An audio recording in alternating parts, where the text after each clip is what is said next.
Hello, welcome to another Album of Record podcast. I'm Craig, joined as always by Andrew. How's it going, Andrew? It's going pretty good.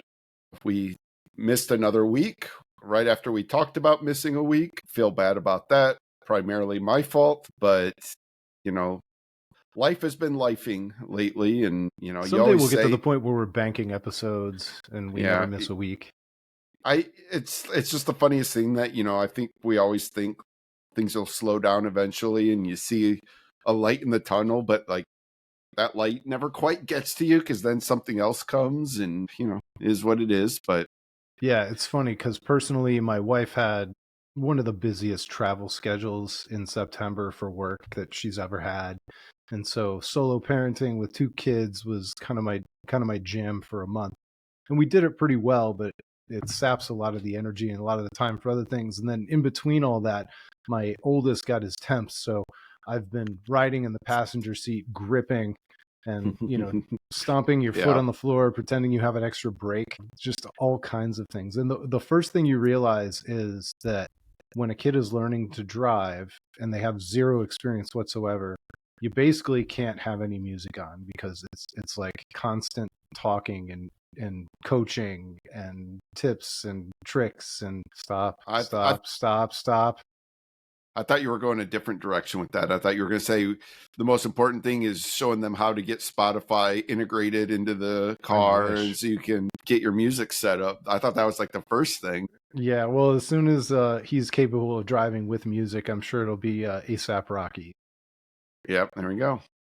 Hey, maybe by then A$AP's new album will actually be out. The one that was supposed to be out like November of last year. See, I'm new. This is one of those artists I'm learning from my kids. So I'm backtracking. I'm starting at the beginning. And I mean, it sounds pretty palatable for those of us who grew up on rap in the 90s. A$AP Rocky is great. But it translates really well to gentlemen of our age. It does. It absolutely does. So, yeah. All right. Well, we're going to go through some headlines here. We've got, unfortunately, a lot of death to talk about at first, but let's get on with it. Kiss, Ace Frehley. We lost a legend, aged 74.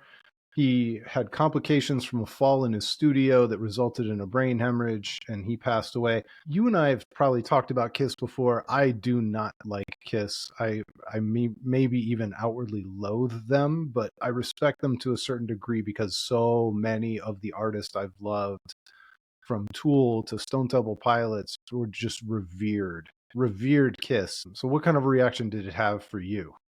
I think we talked about this when we did our ranking of every band. We struggled a little bit with Kiss because I feel very much the same way about them as you do. I don't enjoy them at all.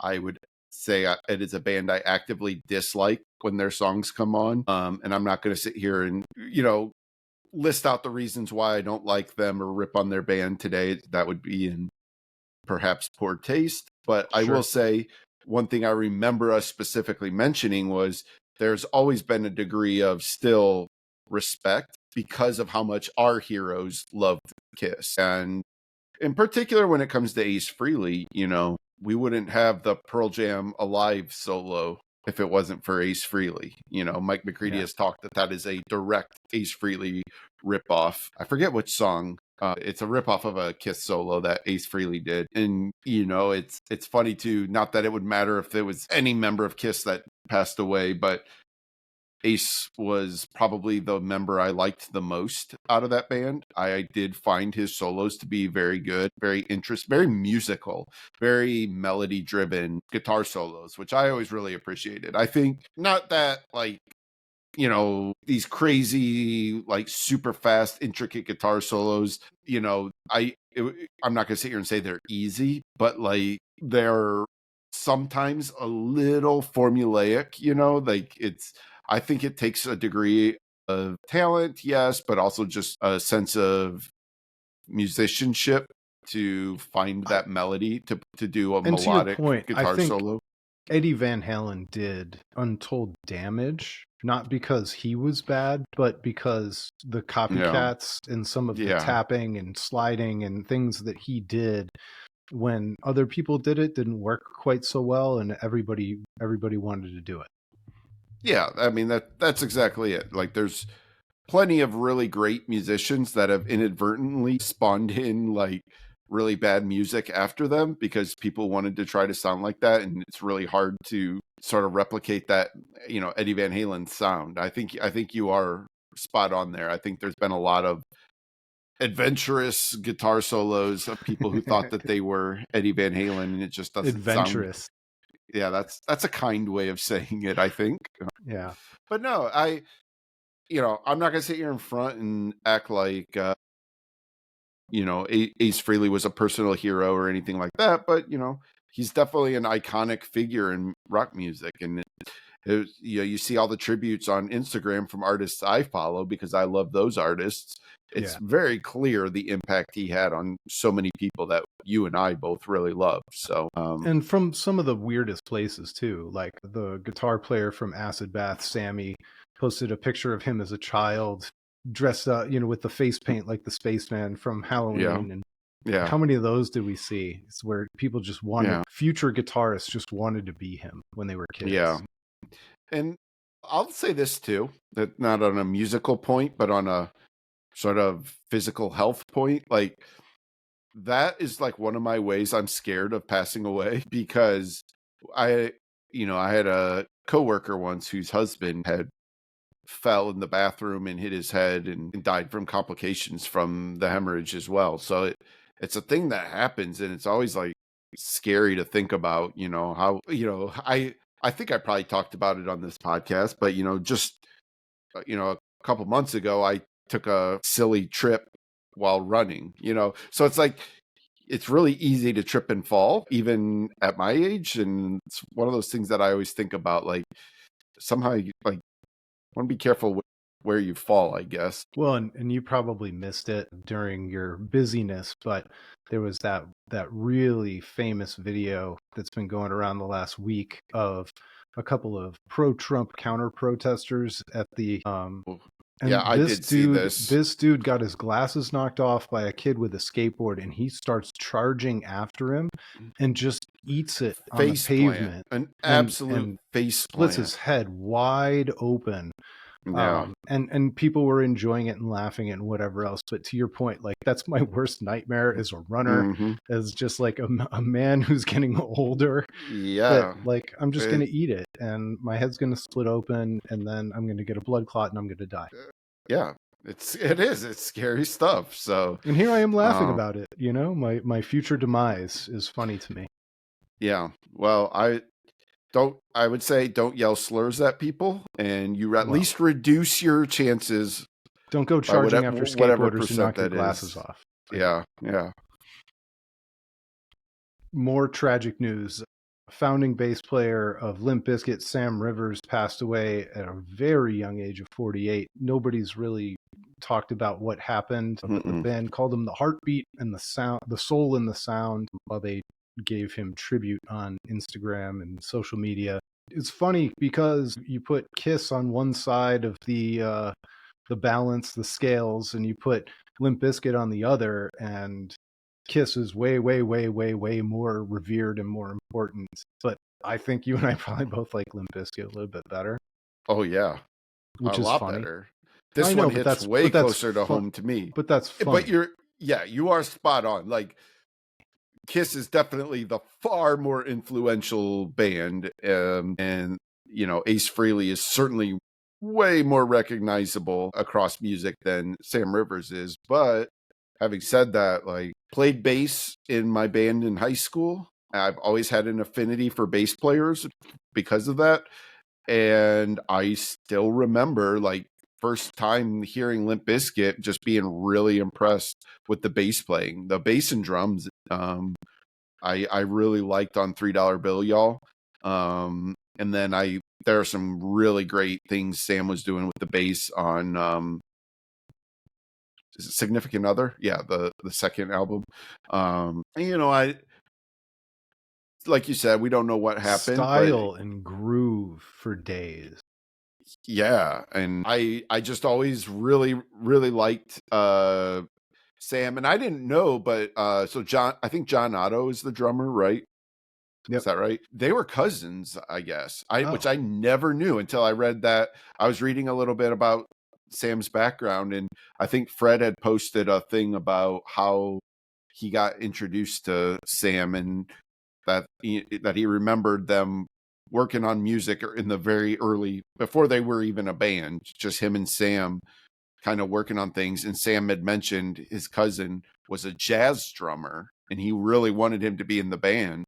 And Fred talked about how excited that made him, because he thought it would be so cool with the music they were working on to add a jazz drummer, that he thought it would really open up some of the things they could do. And I think Sam really played in that pocket, that you get from a jazz style drummer really, really well. And, I also read that, he apparently had some liver complications. He had to leave the band at one point because of that. He had some health problems, Mhm. which is always, the sad part of the rock star lifestyle, when, real cost, real physical cost and harm can come from that lifestyle that these guys live. It's really too bad. But I just really, really, really respected and liked Sam's bass playing. And yeah, it's just another shocking and sad story. Yeah. All right, going even more dead people. God, this is Yeah. really. But anyway, Alice in Chains, a new book, Lane Staley's unpublished writings, is set to be released. It's called This Angry Pen of Mine and will reportedly feature personal journals, handwritten lyrics, and original artwork. This is the kind of project that, like, I'm happy it's getting made for fans and family and anybody who wants to see it get made. I don't really have much interest in things like this. How about you? Do you tend to gobble these things up or just kind of take note and let them go? I don't anymore. I certainly did when I was younger. Regrettably admit that when they published Kurt Cobain's journal, I bought it. And that was honestly a turning point for me. Something about it felt really gross to me as I was flipping through and reading this. It was like, this was clearly never meant to be published. These are his inner thoughts.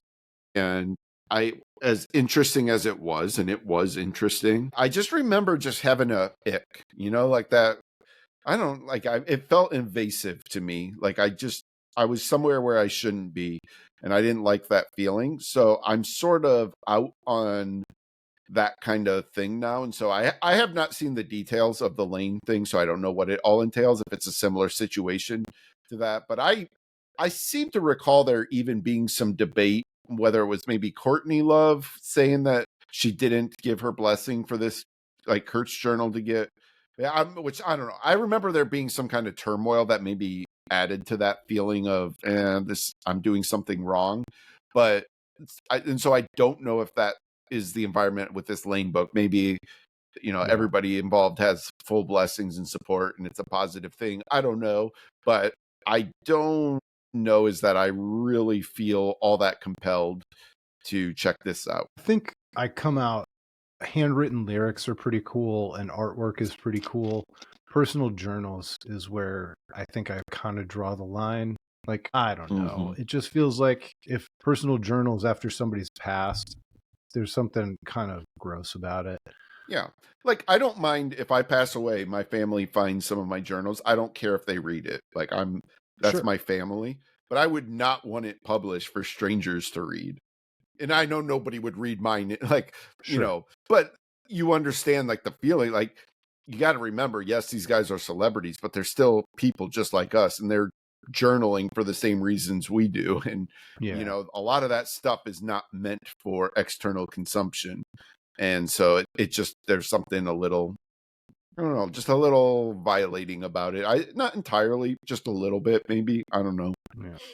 So we also got news that Soundgarden and the estate for Chris Cornell kind of settled their differences amicably, and whatever music that had been recorded before he passed is being worked on, and we will get a final Soundgarden album from the sounds of it. I do support stuff like this. I Yeah. loved when we were kids and the Beatles finished Free as a Bird and one other song.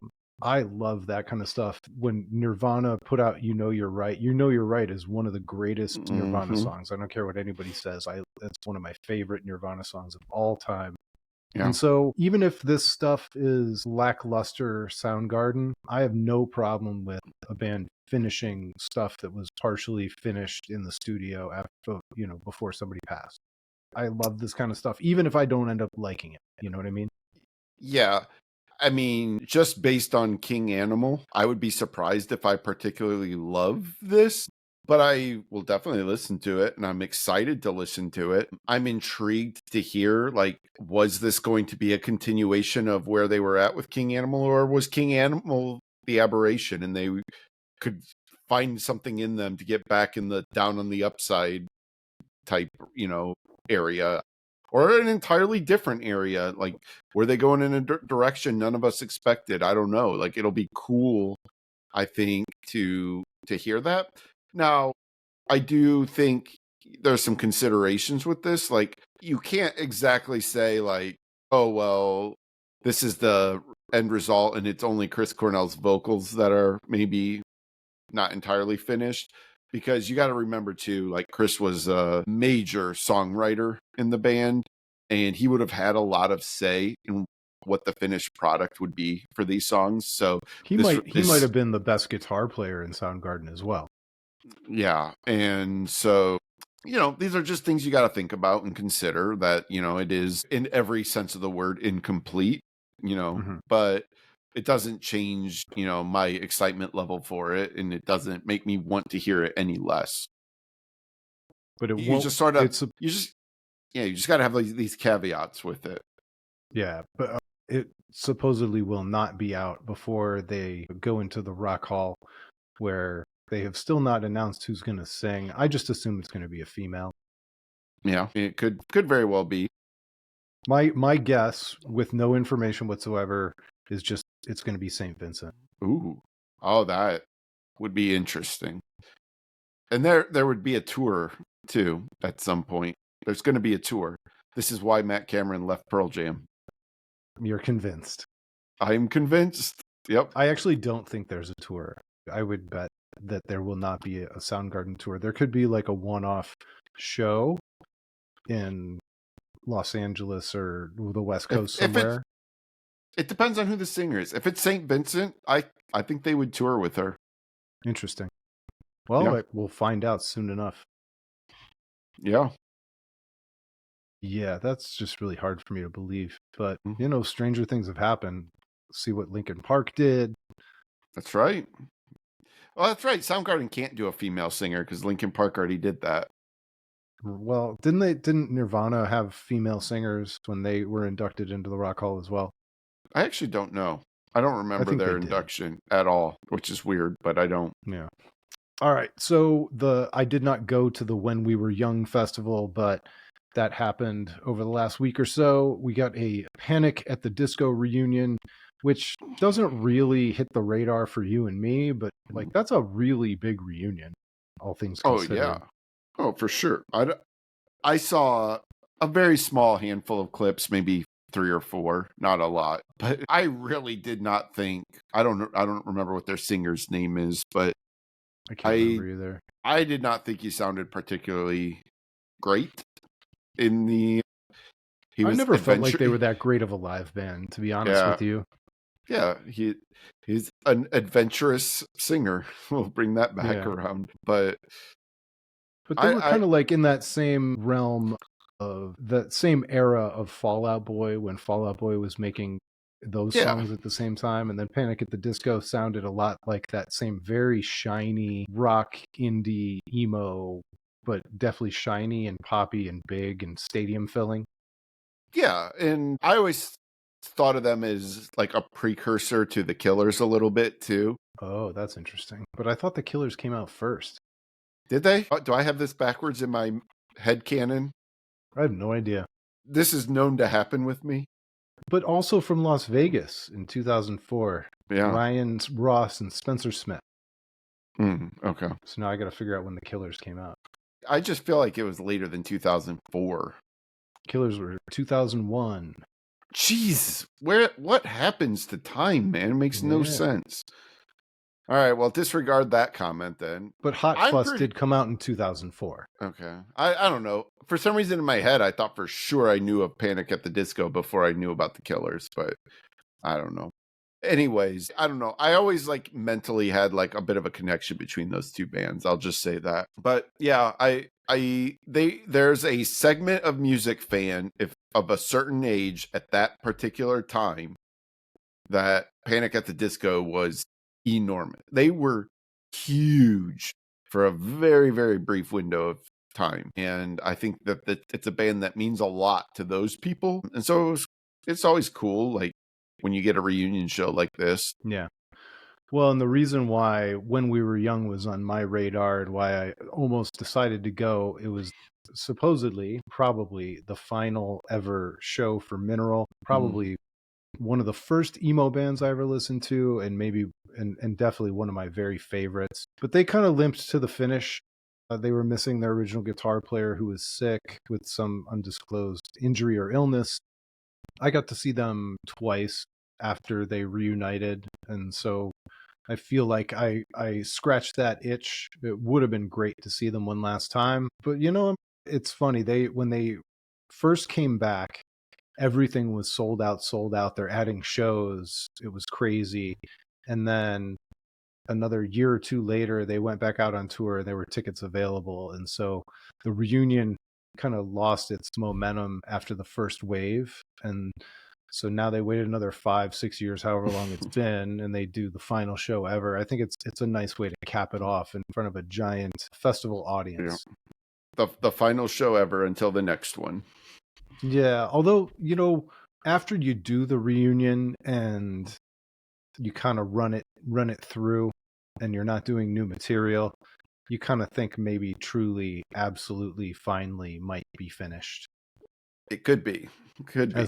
As emo guys playing songs from their 20s are heading towards their 50s. Yeah. I just think I think the fact that Oasis is back together playing shows is proof that as long as members of a band are alive, they are never truly broken up. They are But just that's on a place hiatus. where the market was insatiable. Very true. Very true. But you never know. Yeah. Well, I mean, so the indie rock version of Oasis would be like the Killers. The Killers could disappear for 10, 15 years and reunite whenever they feel like and sell out stadiums. Sure. I wonder, like, who's the like. I'm putting you on the spot here, and maybe myself too. It. But like, what is the band that is currently broken up or on hiatus that you would say is like the most impossible chance that they would ever reunite? Well, I mean, it was Radiohead, and now they're doing those shows in London. Before them, it was Guns N' Roses, and then they got it back together. Yeah, and Slash says there's new music coming. I did just see that the other couple days ago. But to your point, so many of the scenarios that we're talking about, somebody might have passed away. Very rarely does a band disappear where everybody's still alive and they could very capably just go collect that check, and they choose not to go collect that check. Yeah. So I have an answer. All right. And I'm almost talking myself out of it already, but I think my answer is REM. Oh, that's a great one. I think REM means it. I really do. But I also think that that's one of those where they truly could come out and absolutely sell out every. Do you know how huge an REM reunion tour would be? They would sell out every basketball arena in America for sure, and it would certain be markets they could do football stadiums. Yep. But for some reason, I just believe them that they're done. They're not going to play together anymore. Maybe I'm putting flirting too much around it at little events and little parties here and there. But they've had I'm with you. Pairings. Members of the group have played together, but they have not had all four members play together. I don't want to like call into question like I'm scared to say like I think they have too much integrity for it, because I say that and then tomorrow they announce they're getting back together and I have to sound like an asshole who said REM has no integrity. But I just think there's something about the personalities that were in that band, that I just think when they said we're not going to play together anymore, they really truly meant it, and they're going to just leave that legacy alone. They did play Losing My Religion together recently, but they All do. four? I think so. Yeah. Where was this? The 2024 Songwriters Hall of Fame induction ceremony. But Mike Mills says it would take a comet for REM to get back together. Okay. So a So I guess one-off that doesn't one-song count. performance for an induction into the Songwriters Hall of Fame does not count for what we're talking about. Okay, fair enough. So yeah, but to see a tour, an REM reunion tour, I really don't see it. And I would can't have think of said, any other bands of that level. and it's funny because the members of the band are so close. Like they are all still great friends. They still run REM as a business. Like REM HQ still exists, but they just don't want to play music together anymore. Like they feel like they done did the thing, and that's that. That's their legacy. And I kind of respect that. I might have another good one. The White Stripes? No, well, that's a good one too. Thank you. Jane's Addiction. But that's another one where but the demand's not there either. Probably not, but that one's a little more akin to the Oasis thing, where it's just based on sheer hatred, but sometimes money can trump hatred. Maybe money just doesn't trump respect. And so like REM has so much respect for themselves and each other and their legacy that the money doesn't matter to them.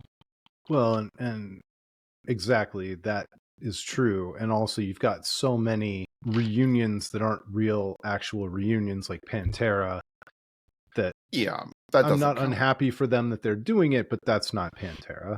And we all know it's not Pantera. It's a tribute band at that point. You cannot have Pantera without the Abbott brothers. It's ridiculous. No. Right. Even with the voice, it's just I like Rex Brown as a bass player and a musician. I love Phil Anselmo as a vocalist for that style of music. I'm happy for them that they are able to keep making music together and play these songs that meant so much to people, but it's not Pantera. Yeah. Just like Black Flag is not Greg Ginn with a bunch of 20-year-olds who weren't even alive when Black Flag played. Like, that's not Black Flag. I'm sorry. No matter how integral Greg Ginn is to the Black Flag, it's his sound. He's the sole member that's always been in Black Flag, but it doesn't count. It's not the same. Well, speaking of reunions, the lineups for the 2 Sick New World festival dates came out, and that's one reunion that I would like to see is the reunited Snot with the singer who sounds just like Lynn. Yeah. That was one of my favorite bands. One of the bands that I was supposed to see, and they didn't play the night that they were supposed to open for Soulfly, I think, because Lynn's voice was messed up and he couldn't sing. But so I never got to see them. God, what a Lynn straight passed away. Yeah, I know. But this person that they found on YouTube actually sounds like Lynn Straight, and the rest of the original members are there.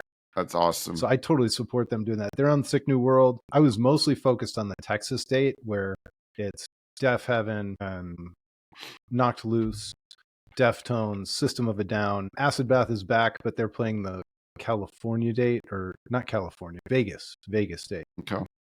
And so, but I think, and I was telling you this privately, I think I'm in a zone right now where I just can't even fathom going to a festival. I've been to festivals, I've loved festivals, but the concept of traveling and gearing up and getting ready to spend 2 or 3 days, or even one super long day watching all those bands and fighting the crowds to go from stage to stage, I just can't even begin to do it. And I've done it a dozen times now, but I think I might finally, and maybe it'll pass, but maybe I'm finally at a phase in my life where I've seen enough bands, I've seen enough festivals that I'm in a post-festival world.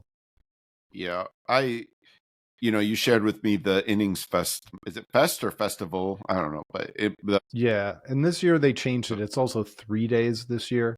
It used to be 2 days. So I was going to ask you about that, because when you shared that, I was like, I could have swore that it used to always be 2 days. I did notice that. So here's the thing. Let me explain this. So it used to be 2 days where it was Saturday and Sunday. And then more recently, they changed it to be Friday and Saturday, which I actually preferred. So I could travel on Sunday and be back in time for the week. Because when it was Saturday and Sunday, you're traveling in early, you're all day That's the Sunday, worst. and then The traveling absolute worst. on Monday feels so bad because you've got all these things weighing on you, and you still have to. In my case, I had to fly 4 hours from Arizona back to the Cleveland area. Yeah. And now it's not only on Saturday and Sunday, it's also on Friday, and 3 days of a festival. I did 4 days at Louder Than Life the one year, and it was just way too much. 4 days is just way too much, and I think 3 days would be way too much too. Yeah. If I had a reason to be in, is it Phoenix? Is that where it is? If I had a reason to be difference. in Tempe, if I had a reason to be in Tempe on that or in that time period. Yeah, let me read the Saturday lineup so everybody knows what You you're know where I'm about. going. I would want to go for the Saturday lineup. All right, first of all, Andrew doesn't care about the top headliner, 21 Pilots, but after that, I would leave that it's Cage the Elephant, Lord Huron, The Fray, Dashboard Confessional, Silver Sun Pickups, Deer Tick, Vertical Horizon. How about that for a throwback? Somebody named Katie Turner, who I don't know, and the Backfires. Yeah, I'll just jump around in various orders here, but like, find Lord Huron interesting. Me too. Not a particularly great band, but a band I think would be really enjoyable in a festival setting like this. I would, whatever their biggest song, The Night We Met, is that what it's called? Whatever that big song is, you would know it if you heard it. It was everywhere when it was out. Like, it'd be cool to hear that song live. So I would be like intrigued to see them live in this kind of setting. Cage the Elephant I've seen before and found them to be quite good live. I thought they put on a great live show, very energetic and fun. So I would have no problem seeing them again. Dashboard, like, well, I was telling you, I've seen them at a festival, and they have become an incredible festival rock band. Yeah, their set list is amazing. Them. They are self-effacing. He always says, like, all right, now we're going to play that song from Spider-Man 2. But it's a phenomenal song, and everybody loves it. But he pokes a little fun at himself for having the Spider-Man song. Yeah. I always enjoy the clips. Like, you see Dashboard clips when they play live. Everybody in the crowd sing, like, they just belt these songs out because they're iconic indie songs from that era. Like, we grew up in an era with like these iconic songs that everybody knows. And it could be cringe, except when you're there and everybody's doing it, it doesn't matter. There is no cringe. Yeah, like Dashboard is not an inherently cool band, but that's what made them cool in the moment. Yeah, but I would enjoy seeing them live. I've never seen them, and so I would enjoy that. And then Silver Sun Pickups. Well, so Silver Sun I've seen 3 times, maybe 4 times. They're so good. They are in my absolute unquestioned top 5 best live acts I've ever seen. Unreal live band. A direct descendant of Smashing Pumpkins live. Just the wall of sound and that crunchy guitar. They're so good. Yep. And like, all of the instrumentalists in that band are phenomenal. I love their drummer live. He's a showman too. He's got the like really high hi-hat that you like has to like reach up for. Like, it doesn't add anything sonically, but just visually it's cool. They are like, their songs are just made to be performed live. The ebbs and flows, the highs and lows, loud and quiet, that dynamic, they get the crowd going. They are so good live. So I haven't listened to a Silver Sun album in many, many, many years. It has been a long time since I've chosen to listen to Silver Sun. They've become a bit of a singles band for me. They come up on a lot of playlists, and I will listen to a song or two here and there. But you're right, I have not gone back and listened to entire records from them. Yeah, but God, like, let me go back and hear them play Kissing Families live again, or Lazy Eye or whatever. Like, so good, unbelievable live band. So I would be thrilled to see them again. And then Deer Tick is I don't even know how to One of the describe worst them. band names in all of music. It is a terrible band name. This band is like they're all over the place. There's elements of punk, country, folk, indie Emo. rock, a little bit of emo even, absolutely. And they put out in 2010 this album, which is, I don't know if it's actually their biggest album. I think the one that came before it might be their biggest album actually, but in 2010 they put out the Black Dirt Sessions, and the same way anybody who's listened to multiple episodes of this show and has heard Craig and I talk about the Foxing album Dealer, like the Black Dirt Sessions is Deer Tick's Dealer, is just this crushing sad sack of an album. By the way, just War Elephant is definitely their biggest album. Yeah. Yep. And it just evokes so much emotion in me. And like 2010 was like a really sort of interesting time in my life. It was, I don't know, like this like transitional period from like going from, I guess, really like from my 20s into my 30s, that like awkward period of time, at least for me it was. And I just remember resonating with these songs. And like in 2010, I just was listening to this album nonstop. And so I actually didn't know that they were still a band. And so when I saw that poster, I saw Deer Tick on there, I was listening to Black Dirt Sessions today and fallen in love with it again, all over again. And if you ever want to hear somebody just pour their soul into every ounce of a vocal delivery, listen to the closing track on that, Christ Jesus. It is a phenomenal statement song to close out an album. I don't know if it's the best song on the album. There's so many to choose from, but that song is incredible. So anyways, long story short, I'd love to see Deer Tick. And a little bonus, they were very good friends with Dead Confederate, and they collaborated on things. And so that was kind of how I actually originally kind of got into them. And so it's just, I always have a lot of respect for them anyways, just coming out of the Dead Confederate universe, although it's really probably the Dead Confederate was in the Deer Tick universe, but whatever.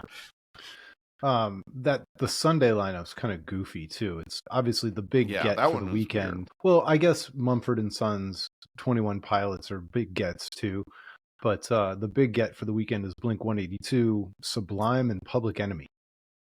With Big Boy, Switchfoot, Bowling for Soup, and then it's not a bad lineup. No, it's not. I have zero interest in Sublime. Yeah, the Sublime reboot is I actively loathe that.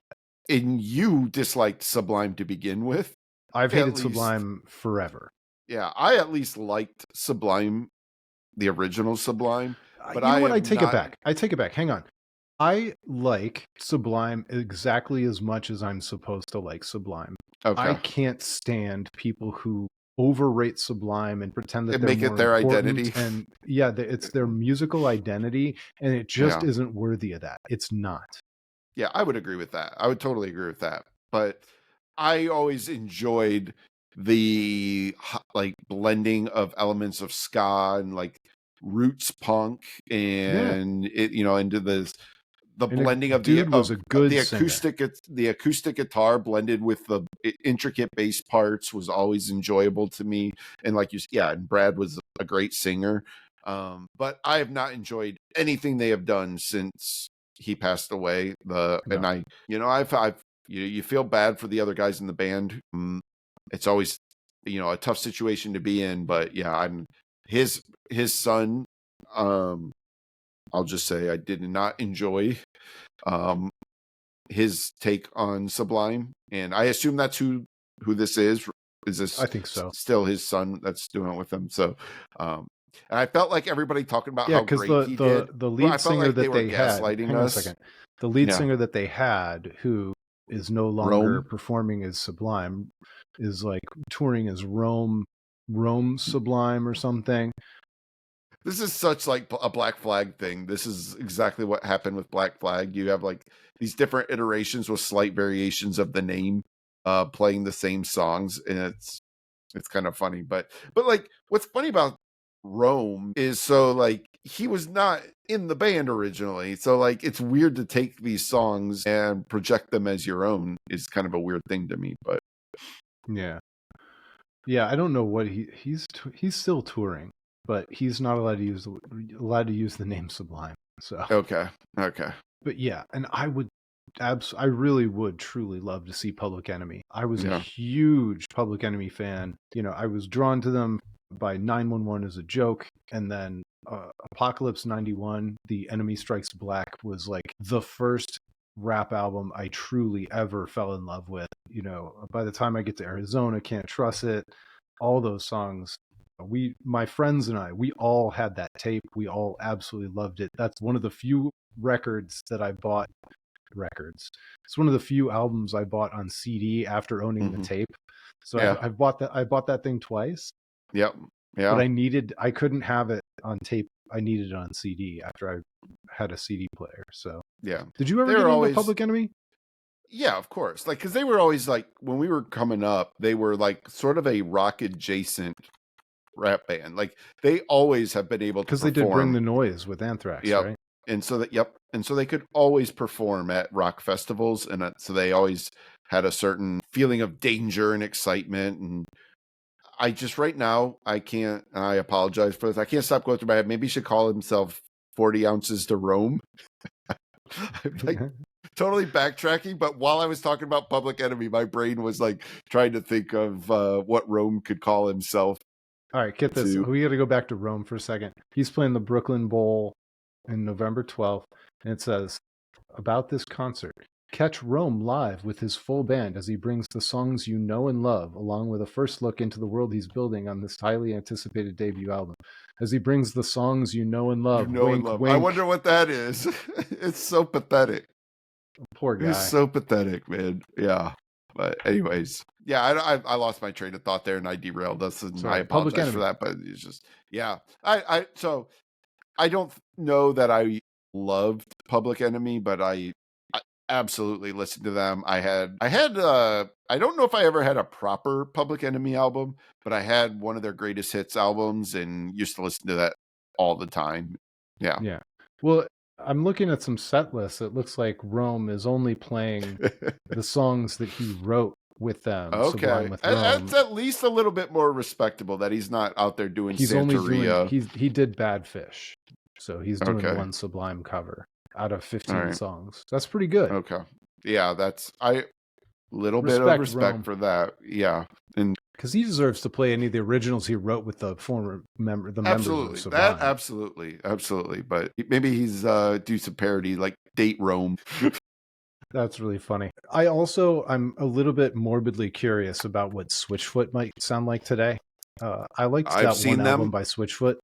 Yep, I've seen them live. I loved them. I thought they were awesome live. But this was... Can I tell you a dirty little secret about Switchfoot live that I noticed from watching videos of them over the years? Yeah. They tune way down. They can't perform at the same octave that they performed on the record. Yeah, I totally can buy that. I thought you were going to tell me they're all brothers. Are they? I didn't even know that. Yeah. So they're Hanson? Yeah. I don't know if they're all brothers, but I think 2 or 3 of them are brothers. Yeah. The Switchfoot 5. The Switchfoot 5. That's good too. God, we have all the puns today. Yeah. All right. Last but not least, Military Gun, a band that you and I love. I was kind of hit or miss with them until I saw them live opening up for Manchester Orchestra. I still think of them as a much better live band than an albums band. Mm-hmm. But now that I've seen them live, I feel like I can translate their records and hear the songs for what they are and what they're going to be. I really like this new record, but more than anything else, I can't wait to start gobbling up the live videos of them doing the stuff live, because the performances are so electric and he's such a good live performer. I'm sorry, I don't remember his name. Ian Shelton. Yeah, Ian Shelton is such an amazing live performer fronting that band. But the record's really good, so I'm not ready to go track for track, but I'll let you kind of go. I know you probably have some highlights already. Well, I definitely do, but I do also just some general overarching things to say about this album. And like the first thing is interesting to me is I would And by the way, say, I'm sorry, by the way, it's called God Save the Gun. yeah, yep. I would say, as much as Life Under the Gun was their previous album, was sort of still a unique sounding album, would have no problem calling it a hardcore album. Like, it didn't sound like hardcore, but like it felt spiritually like a hardcore album. What my immediate thing that, well, there were two immediate things that I noticed on my first listen of this new album, God Save the Gun. The first thing I noticed was like, holy shit, like this is not a hardcore album in any way, shape, or form. Like that's gone. And I don't say that as a bad thing because I love this album a lot. But like like when I listened to Turnstile, like there was the debate: is Turnstile still a hardcore band? Is Never Enough a hardcore album? And there was a lot of arguments that it wasn't. That's way more of a hardcore album than this Military Gun album is. I mean, this Military Gun album has acoustic ballads. It has like a different like pop rock type elements to it. Well, let's put it this way. One of my favorite songs that the band has ever done on this record is called Thought You Were Waving. And God, so good. It sounds like something Stone Temple Pilots would have written. Absolutely. And that's like one, man, you can just, that song is going to just crush it live. That song is like, they could play arenas with a song like that. Like that's an arena rock song. So that was the first thing. The second thing I noticed is that I hate the way they mix the guitars on this album. I think this is one of the worst sounding guitar albums ever. The guitars are so flattened and low in the mix until you get to those last two tracks. The last two tracks, like I Thought You Were Waving and the title track, God Save the Gun, those, the guitars brought out a little bit more front and center. But like you have to like, so I'll frame it this way. So the lead guitarist from Drug Church, Nick, I can't believe I'm forgetting his last name now. He was the guitarist in Military Gun on Life Under the Gun, their previous album. And he is Nick Cogan. Thank you. He is a phenomenal lead guitarist. Like he writes amazing leads, and those leads are all over the previous album. And when I heard like the first singles on this and I found out that Nick wasn't in the band anymore, my first thought was like, man, like this new guitarist really isn't bringing much in the way Nick did. I thought the guitar parts were missing. But after listening to this album multiple times, the guitar parts are actually there. Like there's some really good guitar playing on this album. You just have to work so hard to hear it under, like Ian's vocals are very in your face, which is great. Like Ian's a great singer and like he is the selling point of this band. But also like even the drums and bass feel way more present than the guitars do. And maybe that was an intentional choice. I don't know. I don't know much about the thought process. I haven't read any interviews with Ian about this album other than him talking about, you know, some of the substance abuse. I can't remember what record you and I were talking about earlier this year where the drums sounded noisy on purpose, like chaotic on purpose. Yeah, what was that? Even though this album comes off a lot more poppy, at moments I felt like the drums were mixed to be really trashy sounding. Mm-hmm. And not in a bad way. Was it Scowl maybe? Yeah, it was. I think it was Scowl, I'm pretty sure. And so like I appreciate that, but I'm with you. Like once you mentioned it, the compression on the guitars just kind of felt like it buried them. It took away a lot of the dynamic from the guitars. Yeah, that's a good way to say it. Yeah, and like and so I don't know, you just really miss, like when the guitars are supposed to crunch, like it's not there. And but the songs are so good. Right. So I spent all this time criticizing it, but like I'm just saying all this to say, despite all that, this is probably going to be a top 10 album for me, somewhere in that range. I love this album. I like this more than Life Under the Gun. I think it's way too early for me. I shouldn't have said that. It's way too early. I need to see how these songs sit over a longer period of time. But I would say not a chance. I like this more than Life Under the Gun, but I still Yeah. like it. I think it's very good. I don't think it's career defining for them. I don't think No, it's a no, I no, don't think it's no. a step backward, but I think no, I think Life Under the Gun is far superior, but like Yeah, I don't know. not to the point where they should be embarrassed by this. This is a great record. Yeah, I really appreciate the lyrical concepts of this as well. Like, I'm not usually a Yeah. big lyrics guy, but the lyrics, again, maybe it's because Ian's vocals are so front and center and in your face on this. It's but you really notice everything he's saying on this album, and I really find a lot of it to be quite, you know, you don't want to say like, well, it's great listening to somebody talk about like this private turmoil, but he has a very clever way of writing about some of the issues he's been going through and his struggles with alcoholism and addiction, over the last couple of years. And he's very self-deprecating about it, in this sense, like, I should know better. Like, he watched, the backstory is like, essentially, his parents both had substance abuse issues, obviously led to a very troubled upbringing for him and his brother. His brother ended up serving time in prison, and he's watched all this decay and chaos around him. And he talks a lot about like this idea of like, if anybody should know better, it was him. And he lived, I don't know if he was true straight edge, but straight edge adjacent. And he, talked a lot about not falling into those same traps in the past. And it was surprising when the sort of press stuff came out for this album to find out that he's been struggling with that. It was surprising, as somebody who's been a fan of his for a while now. And I just really appreciate the way he talks about it. I think you mentioned in a previous podcast this, how easy it is for people to come across when they try to do this, sort of come across in I forget the word you used, but like an insincere sort of way. And some of Or this is maybe, like a self-righteousness too. yeah, But you it's put it perfectly when you said this was self-deprecating, where he's acknowledging his place and he's not informing us so that hopefully somebody can learn a lesson from my struggles, which is the hack way of doing those things.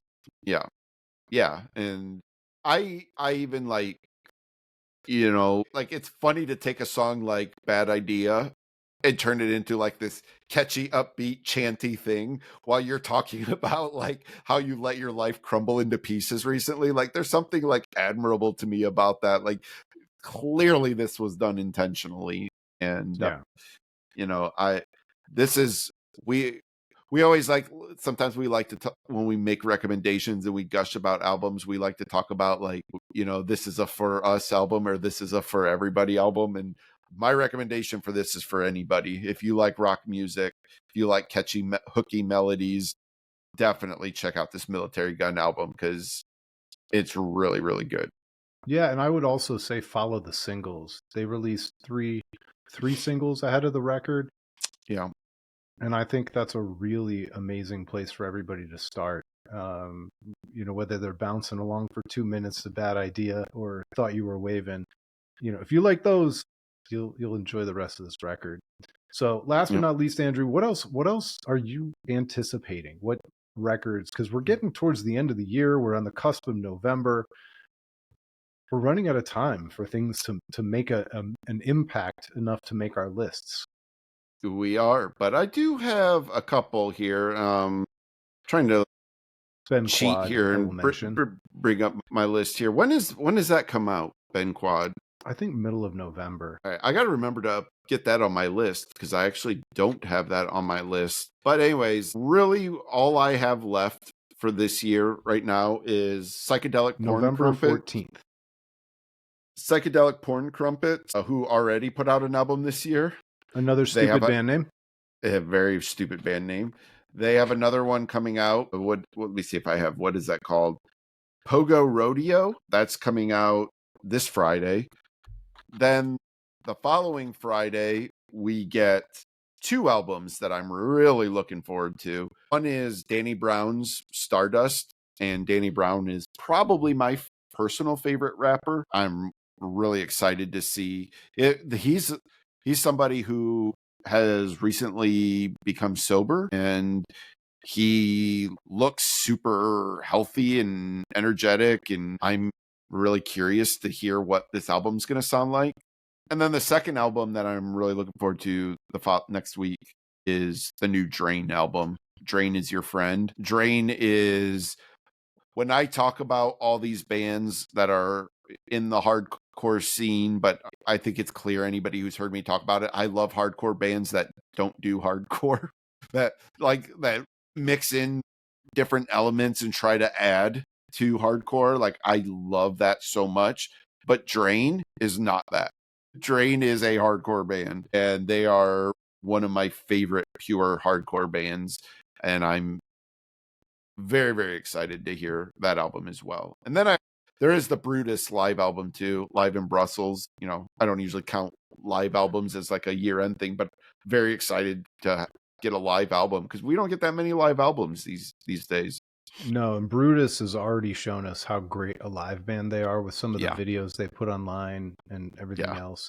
That's just, if they're, of the list of bands that you and I could name that are absolutely underrated and should be much, much, much bigger than they are in terms of palatability, marketability, and everything in between, Brutus should be one of the biggest metal bands in the world. It makes no sense to me that they are not bigger than they are. I feel like this is like a marketing problem or something. Like somehow people just aren't being exposed to them. Because I don't know. I don't want to throw anybody else under the bus, but I look and I see where a band like the Pretty Reckless is on festivals. A very good band. I'm not taking anything away from them, but I think Brutus is way better. Oh, God, yeah. I don't even think it's comparable. And it just dynamic live band. They're so good. And yeah, like it's worth mentioning, like the quote unquote gimmick of having the drummer be the lead singer. But Stephanie is not only a ridiculous drummer, but she is such a great vocalist as well. And a female in metal who not only sings but plays drums at the same time is more than just a gimmick. It's a level of talent that must be recognized and should be put even on a bigger stage, if you ask me. Absolutely. Especially when the songs are that damn good. Yeah. And yeah, they do all the things you want in a live. Like, again, you would talk about bands that have songs that you could just hear crushing in an arena. They have so many songs that are like arena anthem type songs. They're anthemic. There are some borderline ballads, but the contrast and dynamic of the speed metal influence on all that stuff is just, it's absolutely incredible. So yeah, when we rule the world, Brutus will be a much bigger band. Brutus and Foxing. Right? Yeah. And many others. We should make a list sometime of the bands that just aren't anywhere. That actually would be a fun episode to do sometime. So, all right. Well, I think we did it. I think that's enough for today. Did you have anything on your list that I didn't mention? I know you're trying to get us out of here. Quad, I think, is the last one that I was thinking of. Yeah. And I just forgot about it. But I'm with you on that. Those pre-release singles. I think it's going to be a phenomenal record. Yeah, I can't wait. But it's going to have a tough time breaking into the top 5, top 10. Yeah. Because they're releasing so late. Yep. That's a tall task. Tough to do those November releases. Yeah. Well, and you're so hardcore that if it's released in December, you won't even push it forward to the next year. No. I think there's a window for the Academy. I think, but it's fine. Fair enough. No. All right. Thanks so much for listening, everybody. You can find everything we do at albumofrecord.com. You can find us on YouTube, on all your podcasting platforms. The best thing you can do is leave a rating or review. You can tell a friend, do all those wonderful things to help us. And we'll talk to you next time. It's been the Album of Record podcast.